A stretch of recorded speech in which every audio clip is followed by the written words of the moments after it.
Muito boa noite, bem-vindos ao Jornal da Noite. A Renamo exigiu hoje explicações do Governo ao Parlamento sobre os contornos e as consequências do encerramento do nosso banco. Para o efeito, exigiu a convocação urgente do Executivo para o Parlamento. A exigência foi apresentada como ponto prévio no arranque da sessão parlamentar desta quarta-feira. A Renamo quer saber, com exatidão, o tratamento a ser dado aos clientes do banco. Excelência, no dia 11 de novembro de 2016, a sociedade moçambicana e a bancada parlamentar da Renamo receberam com preocupação o comunicado do Banco de Moçambique anunciando a dissolução e liquidação da instituição financeira denominada Nosso Banco, cujo acionista maioritário é o Instituto Nacional de Segurança Social, INSS, que é o fiel depositário das contribuições mensais dos trabalhadores moçambicanos, com vista a garantir a sua aposentação. Por outro lado, a Eletricidade de Moçambique, EDM, uma empresa pública, é também acionista nesta instituição bancária. Mais ainda, preocupa-nos os critérios de devolução dos depósitos dos clientes que se mostram pouco claros. Nestes termos, a bancada parlamentar da Renamo, digna representante do povo, solicita o agendamento e debate como matéria urgente, com a presença do Governo, o esclarecimento da situação dos investimentos públicos feitos pelo INSS e pela EDM neste banco, bem como o tratamento que será dado aos depósitos realizados pelos clientes. A direção do Parlamento ouviu a exigência e deixou promessas de dar seguimento ao assunto. A Comissão Permanente da Assembleia da República, a requerimento das bancadas parlamentares de 1/10 dos deputados, havendo matéria urgente e de interesse nacional, pode introduzi-la para apreciação e debate na agenda de trabalho. Portanto, vamos remeter a questão à Comissão Permanente para o agendamento. O encerramento do nosso banco continua a ser motivo de preocupações de muitos cidadãos e empresários moçambicanos que receiam encerramento de mais bancos. O MDM exigiu hoje o afastamento do deputado Edson Macuacua da presidência da primeira comissão da Assembleia da República. A terceira bancada parlamentar acusa o deputado de quebra deliberada da ética pela participação na Comissão Parlamentar de Inquérito sobre a Dívida Pública, onde, alegadamente, tinha conflito de interesse. A agenda era a eleição de Sérgio Panti para ocupar a vaga aberta pela renúncia de Edson Macuacua da Comissão Parlamentar de Inquérito sobre a Dívida Pública. Mas a discussão resvalou na exigência de esclarecimentos públicos das razões da renúncia de Macuacua. O processo em debate peca fundamentalmente pela omissão deliberada das circunstâncias e razões que ocasionaram a denúncia e posterior renúncia pelos protagonistas deste ato, e eles se encontram nesta sala. Os moçambicanos estão atentos e têm direito a uma explicação clara dos fatos ocorridos à volta deste insólito episódio. Nada ocorreu ao acaso. De facto, o que terá acontecido, Sra. Presidente da Assembleia da República, para esta repentina substituição? Todos nós merecemos uma explicação. A questão que se suscitou durante o debate era o pecado. E o Sr. Edson não disse o pecado. Por que está a renunciar? Então, quando se diz que temos que votar, efetivamente há um questionamento que se faz. Porque efetivamente aqui estamos a sancionar o colega que está a entrar. A bancada da Frelimo tinha um entendimento diferente. Acho que o deputado Edson Macuacua é humano e foi humilde, acima de tudo responsável e exemplar ao reconhecer e pôr à disposição o lugar. Estamos a tentar, Sua Excelência, Senhora Presidente, discutir pessoas neste plenário, assuntos que não deveriam ser apto para ser discutido. Perante as divergências, a resolução sobre a eleição de Sérgio Panti foi à votação e acabou aprovada com um voto a favor da Frelimo e a abstenção da Renamo. Inconformado com o desfecho, o MDM exigiu a instauração de um processo disciplinar contra Edson Macuacua.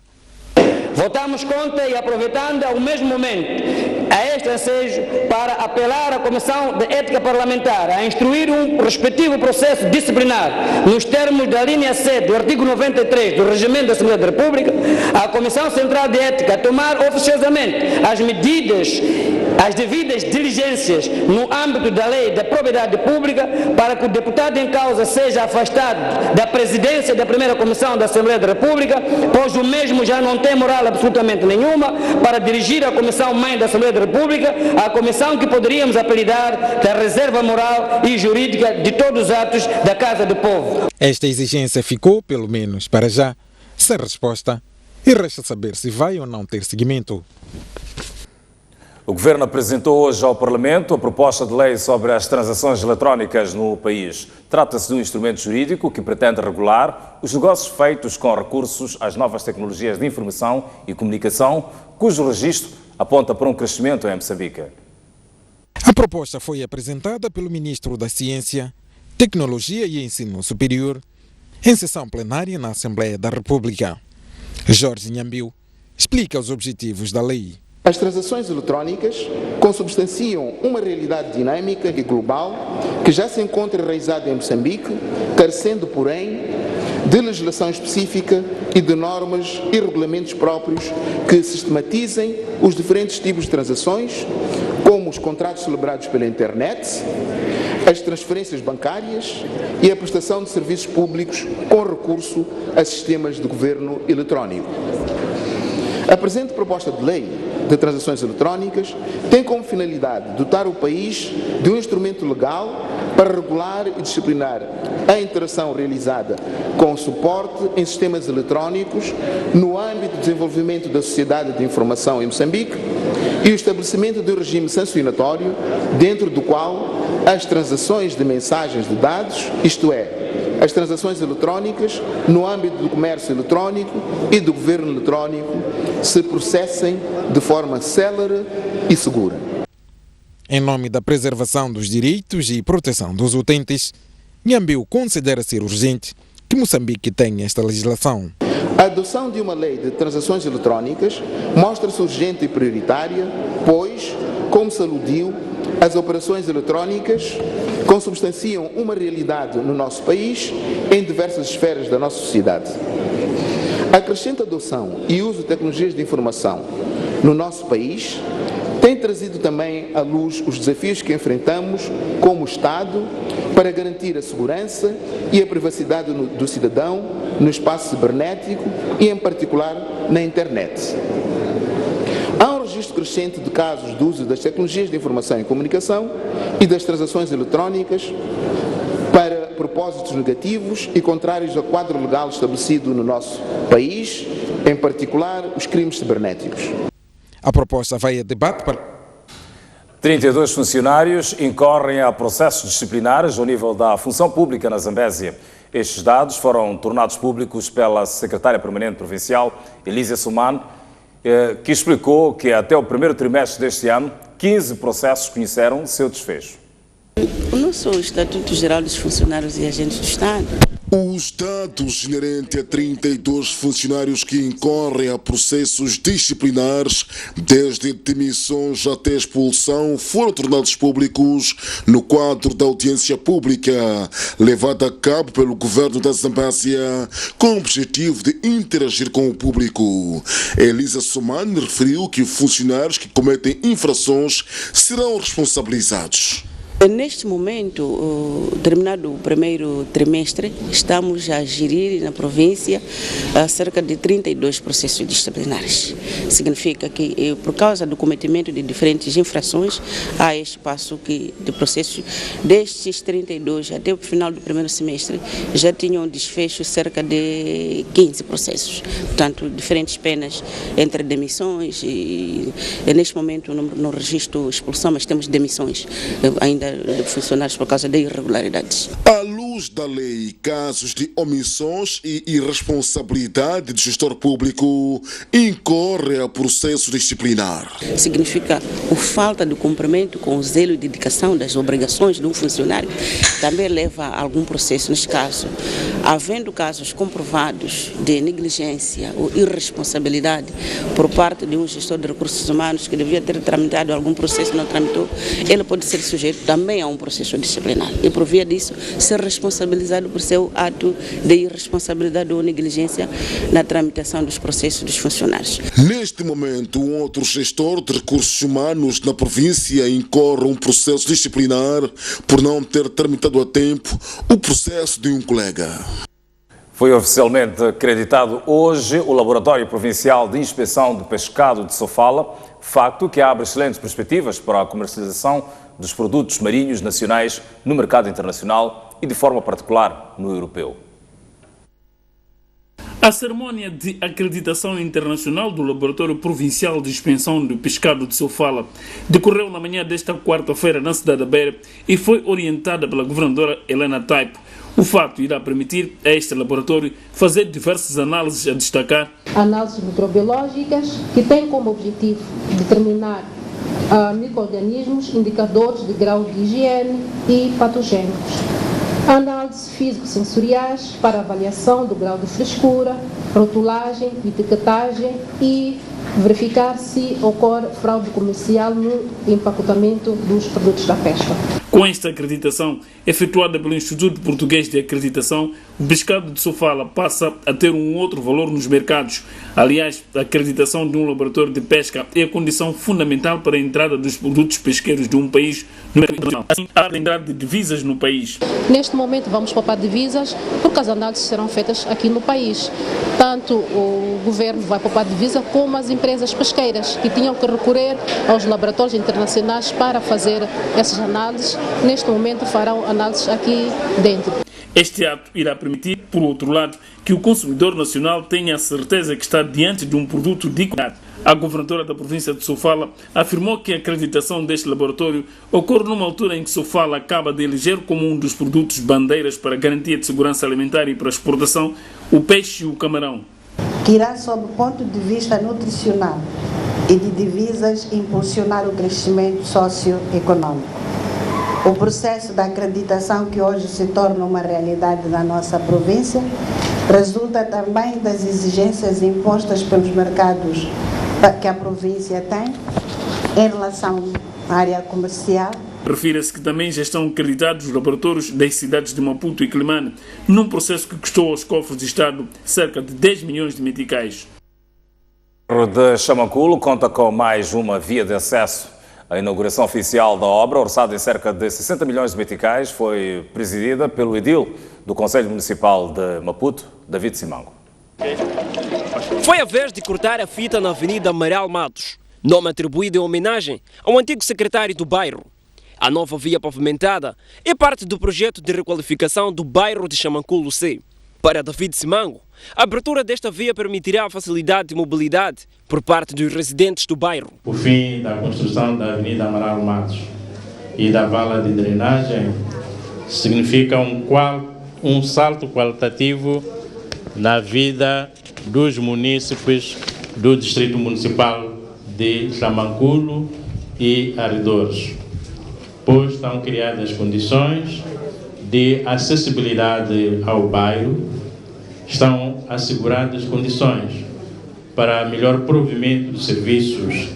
O Brasil orgulha-se de ter contribuído para a melhoria das condições de vida dos moradores de Xamanculo C, por meio de ações como elaboração de estudos de urbanização e planos de desenvolvimento, missões técnicas de especialistas, promoções de capacitações.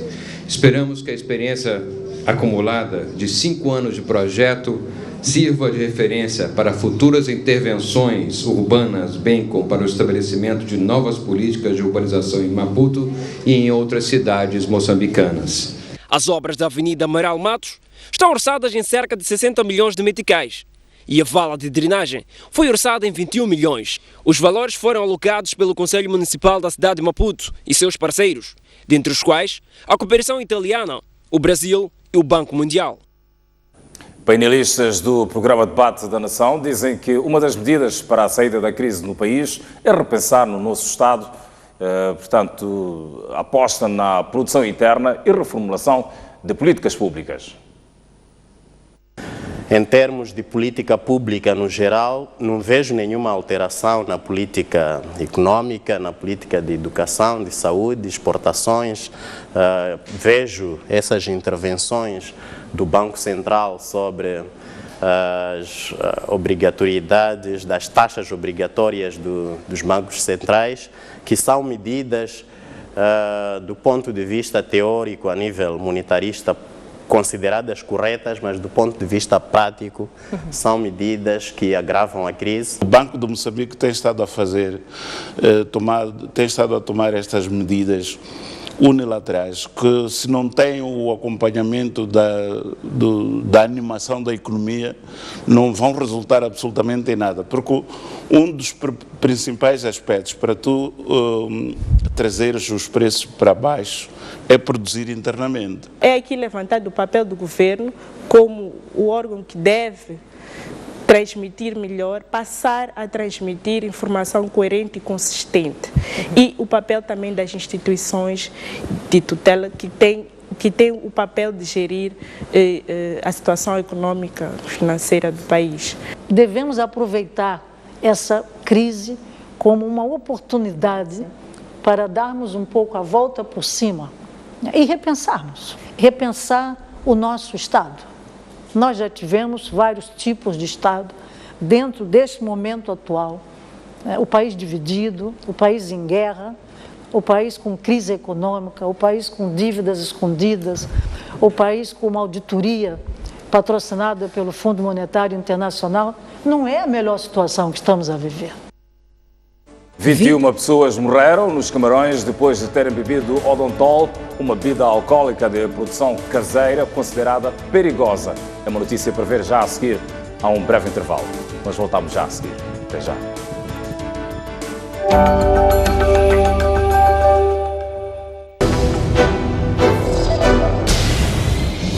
Nós temos que pensar. Pensa, nosso país. O debate da nação desta semana veio abordar saídas para a crise no país. Esta crise, apesar de ter raízes muito mais profundas na estrutura sociopolítica e econômica do país, precisa de medidas de dois tipos. Não é possível, nas condições de hoje, uma empresa endividar-se para efeitos de produção. Eu estou perfeitamente convencida que se não tivéssemos saído dos trilhos no plano político, possivelmente não teríamos saído dos trilhos também no plano econômico. A crise nasceu aqui em Moçambique, então nós próprios temos a capacidade para resolver essa crise. Temos que assumir, temos que subsidiar, temos que fazer qualquer coisa para podermos ultrapassar o problema da crise. A não perder, quinta-feira às 23 horas na STV Notícias. Nosso compromisso é com as pessoas, os fatos e as suas implicações. Mas não ignoramos as causas, os custos, as razões e as responsabilidades. Estamos atentos aos nossos dramas, ações, conquistas e celebrações. Questionamos quem, onde, quando, como e, sobretudo, porquê. Mostramos no grande plano.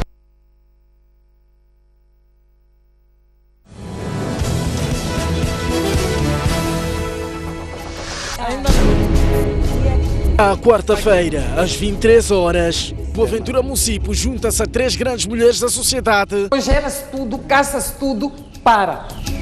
Visão por revisão. Para colher a visão, a voz e análise. E como é que interpreta este sinal? Sob perspectiva feminina de diversos assuntos na ordem do dia. O que a Renam está a fazer é uma afronta ao Estado. É preciso cantar muito alto bem. E que esse bem seja real. A arma e a guerra não são a forma de resolver os nossos problemas como cidadãos. Estão-se a manchar, vocês. Não há ninguém que vai tapar o sol. Os processos são dinâmicos das revoluções. Todo mundo está amarrado em algum lugar e acha que é ali onde tem que comer. Os políticos têm uma responsabilidade bastante grande. Estamos a tocar batuques. Ninguém está ouvindo. É preciso que venha para eles poderem explicar. Despolitizar excessivamente o órgão eleitoral, o que quer dizer? Opinião no feminino.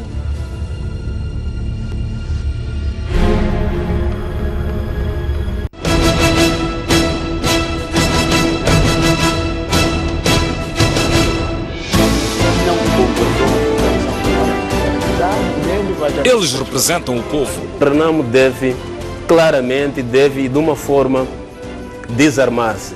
O grande terrorista é a Frelimo. Uma paz que não era, digamos assim, genuína e não tinha uma base sólida. Eles são a nossa voz. Discutem e decidem o nosso futuro. A Frelimo própria não teve coragem nem força suficiente para posicionar-se a favor do provedor. Por que quando a Frelimo reúne, a FINA não vai lá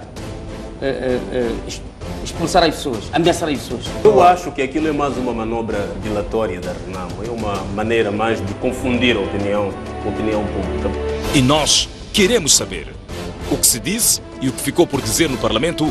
Veja no Bancadas Parlamentares. Um debate a acompanhar todas as sextas-feiras pelas 18 horas.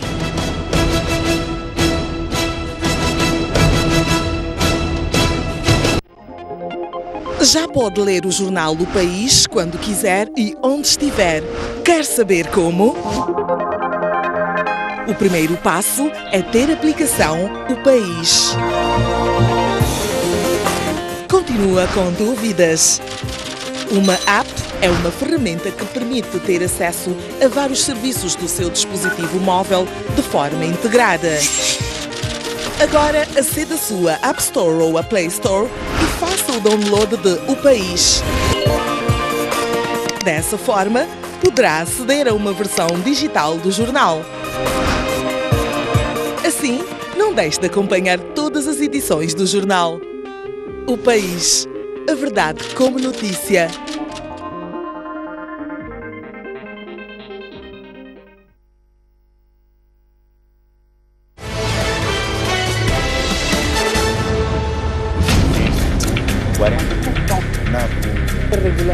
Comece a semana informado sobre os direitos na aquisição de bens e serviços. Hora do consumidor. Qual é a eficiência das autoridades na resposta a cenas de violação dos direitos do consumidor? É uma realidade. Isto não é segredo para ninguém que na função pública a corrupção é que reina. Mas a minha questão agora é, estou lesado porque fiquei todo dia sem trabalhar, porque a mesma operador tinha problemas técnicos. Quando a gente tem que reclamar, a própria burocracia não. Como agir perante flagrante quebra de direitos do consumidor? Nessas situações, qual é a garantia que é oferecer a lei? A própria lei estipula que quando o processo da adjudicação não lhe favorece, tendo os fundamentos, pode reclamar. Temos que usar de todos os meios, esgotarmos todos os meios que o Estado dispõe para que a gente possa ter os nossos direitos satisfeitos. Agora, às segundas-feiras, às 17h30, aqui na STV Notícias.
Apareceu uma mancha no seu rosto e está preocupado porque não sabe o que é?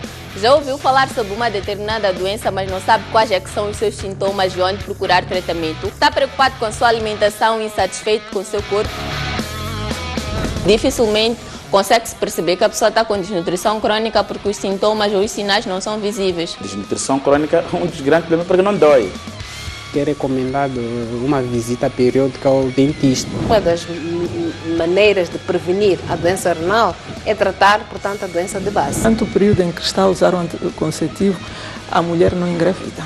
A resposta para estas e outras questões encontra aqui toda segunda-feira, quando forem pontualmente 10 horas, na STV Notícias.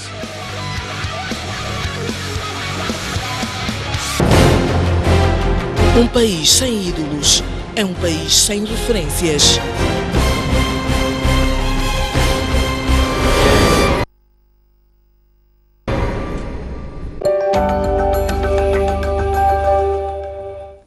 Retomamos as notícias no Jornal da Noite. Simon Makuan volta ao diálogo político e desta vez a substituir Jeremias Podeca, assassinado mês passado em Maputo. Entretanto, na sessão de hoje, os mediadores reuniram em separado com o Governo e com a RENAM e, no fim, Mário Rafael anunciou que os mediadores terão de elaborar nova proposta sobre a descentralização do poder, de modo a criar consensos nos pontos que divergem as partes. Foi uma discussão como é hoje com o governo, discutimos a reação da RENAM o nosso documento e agora, com base na discussão de hoje com ambas as partes, os mediadores vão produzir uma segunda versão da proposta que vai tomar em consideração os elementos que emergeram na discussão que foi feita. Essa segunda ainda vai à mesa? Não, a mesa é quando o documento será concluído. Agora estamos na fase de encontros bilaterais. Mas até quando? Até quando atingimos um resultado positivo. Será fechada a proposta este mês? Isso é o trabalho que estamos a fazer. As associações da sociedade civil de Cabo Delgado queixam-se de intimidações por parte dos governos distritais quando procuram desenvolver ações de advocacia junto às comunidades abrangidas pelos projetos de exploração de recursos minerais naquela província. Foi durante o encontro organizado pela WWF que as associações de sociedade civil de Cabo Delgado queixaram-se de intimidações e incompreensões durante o seu trabalho nas comunidades abrangidas pelos grandes projetos de exploração de recursos naturais. Ao tentar defender os interesses das comunidades, os membros da sociedade civil são conotados como sendo elementos da oposição. É dali que quando colocamos essas questões ao governo, digamos, algumas pessoas, dirigentes do governo, esses não se sentem confortados.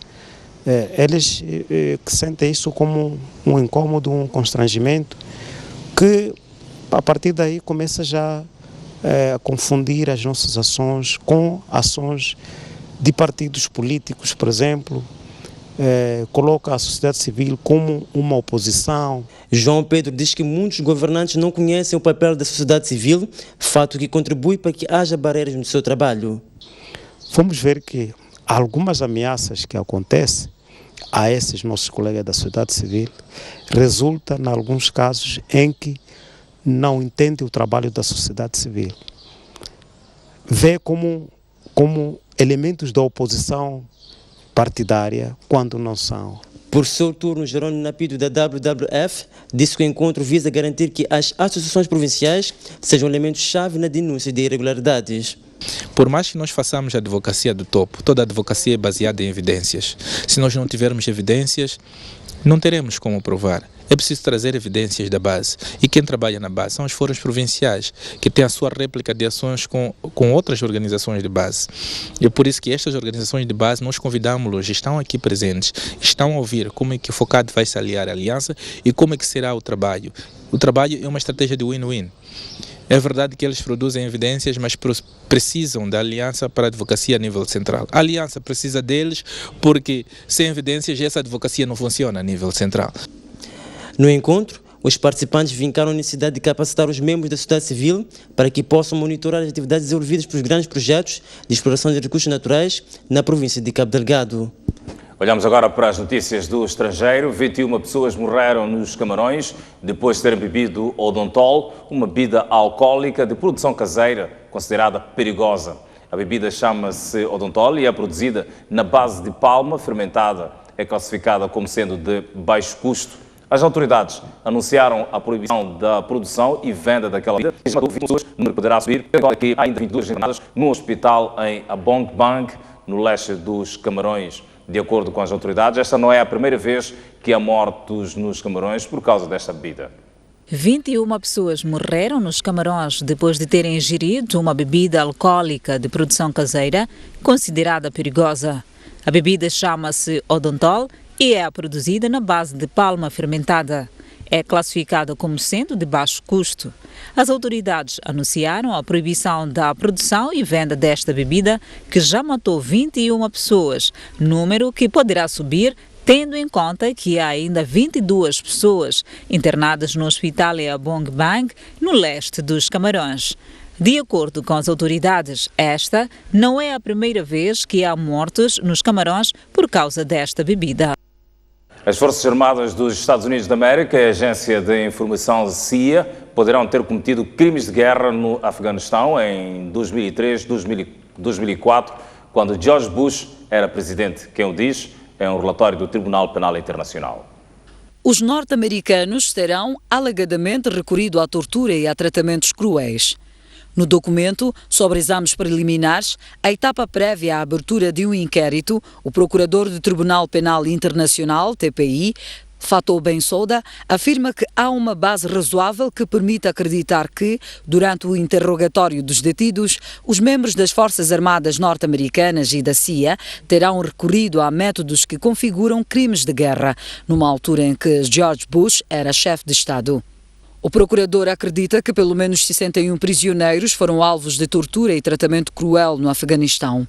Bensouda decide em breve se pede autorização aos juízes para abrir um inquérito sobre os alegados crimes de guerra cometidos pelas Forças Armadas norte-americanas e pela CIA, mas também pelos talibãs e pelas forças do governo afegão.